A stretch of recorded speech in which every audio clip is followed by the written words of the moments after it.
Guys welcome back to my YouTube channel. तो जैसे कि आप देख सकते हो it's a new setup because I have come home after spending around 4 months in Noida. Noida is where I work. तो नोएडा से जम्मू आना एक रिस्की डिसीजन था, आई नो, बट बहुत सारे फैक्टर्स थे जो मैंने कंसिडर किए। जैसे कि मैं काफ़ी टाइम से अकेले रह रही थी एंड सब कुछ अकेले मैनेज करना थोड़ा सा मेरे लिए डिफ़िकल्ट हो रहा था। प्लस ऑफिसेस के खुलने के चांसेस बहुत ज़्यादा कम लग रहे थे 1-2 महीने तक। तो I thought it's better to come back home and spend some time with my family. So in this video I will be taking you along with me through my journey from Delhi to Jammu and मैं आपको सारी details बताऊंगी about what to do, what not to do. But before we get started on this video, let me tell you guys कि हर state के rules अलग होते हैं। Quarantine के कुछ extra documents चाहिए हो अपने साथ, तो make sure कि आप ये सब चीज़ें पहले check कर लें। And I would really like if you guys go and subscribe to my YouTube channel and help me reach my goal of 1000 subscribers. So without any further ado, let's get into the video and let's get started. So guys, I traveled on 11 July through Vistara and मेरी flight थी 1:30 PM की, जो कि prepone हो गई थी to 12 noon. And यहाँ पे एक इम्पॉर्टेंट चीज़ आप ध्यान में रखना कि प्लीज़ अपना सेल फोन हैंडी रखना, उस पर आपको सारी इन्फॉर्मेशन आती रहेगी regarding flight schedules, regarding the things that you can take while travelling and जो रिस्ट्रिक्टेड सामान होता है वो सब कुछ, सारी इन्फॉर्मेशन आपको अपने फ़ोन्स पे SMS के थ्रू मिलते रहेगी। सो मुझे ट्रैवल करना था 11 जुलाई को, बट उस वीकेंड यूपी गवर्नमेंट में लॉकडाउन अनाउंस हो गया था, तो मैं 11th को ट्रैवल नहीं कर सकती थी। इसलिए मैं कुछ दिन पहले ही अपने फ्रेंड के घर चली गई थी and it was in New Delhi. तो मैंने फिर वहाँ से ट्रैवल किया था to the airport. So guys, one point to note here is आपको अपने डिपार्चर टाइम से 2 घंटा पहले एयरपोर्ट पहुंचना है। सो मेरी फ्लाइट थी 12 नून की। So I reach the airport around 10 o'clock and सुबह मैं जल्दी निकली थी घर से so that I could reach on time, but ज़्यादा ट्रैफिक नहीं था जिसकी वजह से मैं 10 बजे से पहले एयरपोर्ट पहुंच गई थी अराउंड 9:30 एंड आई थॉट कि एयरपोर्ट पे ज़्यादा रश नहीं होगा क्योंकि अभी लोग ज़्यादा ट्रैवल नहीं कर रहे हैं, but I was wrong. Now when I reach the airport, वहाँ पे एयरपोर्ट के बाहर ही बैगेज स्कैन है, तो आपको अपना सारा सामान वहाँ पे स्कैन करना पड़ता है। एंड अगर आपके बैगेज में कुछ हार्मफुल चीज़ें हैं लाइक मैच बॉक्सेस, लाइटर्स और नाइव्स, ये रिस्ट्रिक्टेड आइटम्स बिल्कुल भी एयरपोर्ट पे या एयरपोर्ट के अंदर अलाउड नहीं है। आप अपने एयर फ्लाइट के वेबसाइट पे जाके चेक कर सकते हैं कौन सी रिस्ट्रिक्टेड आइटम्स हैं जो बिल्कुल भी एयरक्राफ्ट में अलाउड नहीं है। ये आपको अपने बैग से बाहर रखने पड़ेंगे।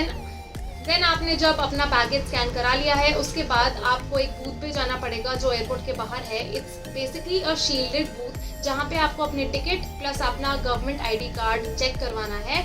उसके बाद आप अंदर जा सकते हो एयरपोर्ट पे, बट वहाँ पे एंट्री पे ही आपको आरोग्य सेतु ऐप प्लस आपका टेम्परेचर चेक किया जाएगा। अगर आपके फ़ोन में आरोग्य सेतु ऐप नहीं है तो आपको एयरपोर्ट के अंदर एंट्री नहीं मिलेगी। आपको अपने फ़ोन में आरोग्य सेतु ऐप डालना है प्लस उसमें अपना लॉगिन करना है, उसी के बाद आपको एयरपोर्ट पे एंट्री मिलेगी। This is a very very mandatory step to be kept in mind. And आपका टेम्परेचर अगर सही होगा, इसके बाद आप एयरपोर्ट में विदाउट एनी टेंशन एंट्री कर सकते हो। नाउ एयरपोर्ट पे होगा आपके पास बैग एंड हर एयरलाइन ये सजेस्ट करती है to mandatory do the web check in, क्योंकि ये आपकी सेफ्टी के लिए बहुत ज़्यादा इंपॉर्टेंट है। And I will also suggest कि एयरपोर्ट पे एंटर करने से पहले आप अपना वेब चेक इन कर लें ताकि आपके लिए जो सारा प्रोसेस है वो बहुत ही स्मूथ रहे। Now I had 2 check-in bags with me, 1 laptop bag and 1 hand bag. And जब मैं अपने बैग्स को डिपॉजिट करने गई बैगेज काउंटर पे, तो मुझे पता चला कि सिर्फ एक चेक-इन बैग अलाउड है। वो बैग 20 kgs का हो सकता है, बट अगर आपको एक और चेक-इन बैग देना है तो आपको 8000 रुपीज़ एक्स्ट्रा देने पड़ेंगे। आई वॉज शॉक्ड बिकॉज मेरे को ये चीज़ पता नहीं थी, but according to the baggage person it's a government rule कि आप एक ही चेक-इन बैग ले जा सकते हैं।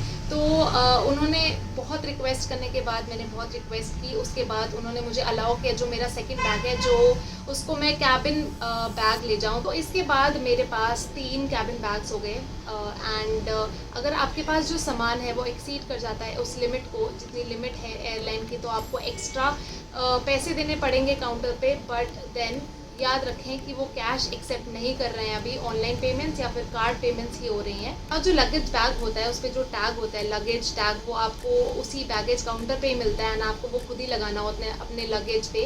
ड्यू टू सेफ्टी रीजंस अपना लगेज सबमिट करने के बाद I went to the boarding pass booth, जहाँ पे जो भी बोर्डिंग पास था वो प्रिंट होकर आ रहा था। सिंस मैंने वेब चेक इन कर लिया था, I already had my seat number and वहाँ से मुझे बोर्डिंग पास प्रिंट होकर मिलकर आ गया उस मशीन से। And then I went to the security check in, जहाँ पे जो भी सिक्योरिटी गार्ड्स थे वहाँ पे उन्होंने पीपीई किट का यूज़ कर रहे थे। जनरली वाटर बॉटल्स अलाउड नहीं होती थी कैबिन में, बट देन अभी वो लोग वाटर बॉटल्स अलाउ कर रहे हैं। Because another point to be noted here is that flights में आपको खाना अलाउड नहीं है, आप खाना खा भी नहीं सकते जो आप लाए हैं, एंड फ्लाइट्स में आपको खाना मिलेगा भी नहीं। तो at least they allow you to take your water bottles along in the cabin, which is a great thing. Then मुझसे एक और गलती हो गई। After I pass the security check in, मैंने गेट नंबर आई थिंक मैंने रॉन्ग पढ़ा, तो I read it as gate number 31। And जब मैं वहाँ जाकर बैठी तो वहाँ पे एक डिक्लेरेशन फॉर्म मिल रहा था एंड उसको फिल करना था। उसमें अपनी डिटेल्स फिल करनी थी हेल्थ रिलेटेड, कि आप क्वारंटीन में रहे हैं या नहीं, आपको कुछ सिम्टम्स शो हुए हैं या नहीं। ये बहुत सारी फॉर्म्स थे, ये बहुत सारी इन्फॉर्मेशन थी जो आपको उस फॉर्म में भरना था। बट मैंने ये चीज़ नोटिस की कि उस फॉर्म के ऊपर एयर इंडिया लिखा हुआ है एंड जो मुझे पीपीई किट मिली है उसमें भी एयर इंडिया लिखा हुआ है। बट देन आई थॉट कि मे बी सारी एयरलाइंस को एयर इंडिया का ही डिक्लेरेशन फॉर्म मिल रहा हो। I don't know, I got confused. And जब मैं वो फॉर्म देने लगी गेट पे, तो वहाँ मुझे पता चला कि मैं गलत गेट पे बैठी हूँ for almost like 15 minutes. Then मुझे पता चला मेरा गेट नंबर है 56, तो 31 से लेकर 56 I had to rush and I had only 45 minutes. Now हर एयरलाइन आपको पीपीई किट देगी, जिसमें आपको वो शील्ड मिलेगा, मास्क मिलेगा, सैनिटाइज़र मिलेगा, which I think is a great thing for the airlines to do. And जब मैं फ़्लाइट में बैठी तो आई थॉट कि मे बी ऑल्टरनेट सीट्स पे लोग बैठे होंगे, but no, the flight was full. हर सीट पे पैसेंजर था एंड जो मिडिल सीट पैसेंजर्स हैं उनके लिए स्पेशली एक क्लॉथ टाइप उनको प्रोवाइड किया गया था ब्लू कलर का, जो कि उनको यूज़ करना था before they board the flight. अगर मैं बात करूँ सोशल डिस्टेंसिंग की, तो बोर्डिंग लाइन में मुझे सोशल डिस्टेंसिंग नहीं दिखी। मुझे लोगों में कहीं भी सेंस नहीं दिखी कि सोशल डिस्टेंसिंग मेंटेन करना है, अनटिल एंड अनलेस कोई उन्हें आकर टोके कि yes you have to maintain social distance. मुझे कहीं भी लोगों में ये सेंस ऑफ रिस्पॉन्सिबिलिटी नहीं दिखी। एयरपोर्ट पे भी जो प्लेन है उसमें विदाउट पीपीई किट आपको एंट्री नहीं मिलेगी। आपके पास पीपीई किट होना चाहिए, आपके पास अपना बोर्डिंग पास होना चाहिए। एंड मेरी फ़्लाइट जो है वो 12 नून की थी, बट वो थोड़ी डिले हो गई एंड उसने डिपार्ट किया एट अराउंड 12:30 एंड उसने ऑन टाइम हमें जम्मू पहुंचा दिया। नाउ जम्मू लैंड करने के बाद यूजुअली सभी लोग उठकर एग्जिट करते हैं, but now the rules have change. अभी जो अटेंडेंट्स होते हैं वो रो वाइज सबको बुलाते हैं कि एग्जिट करें। जैसे फर्स्ट 5 रोज को पहले बुलाया जाता है, देन नेक्स्ट 5 रोज को बुलाया जाता है। All customers seated on row 1 to 6 are requested to deplane. Then bus से जब मैं एयरपोर्ट पे पहुंची तो वहाँ पे लाइन ऑलरेडी लगी हुई थी and I was in that line standing for around 2 hours. तो एयरपोर्ट पे ही हम 2 घंटे लाइन में खड़े रहे। I guess we were unlucky, क्योंकि मैंने सुना है जनरली लाइंस को जाने देते हैं जल्दी।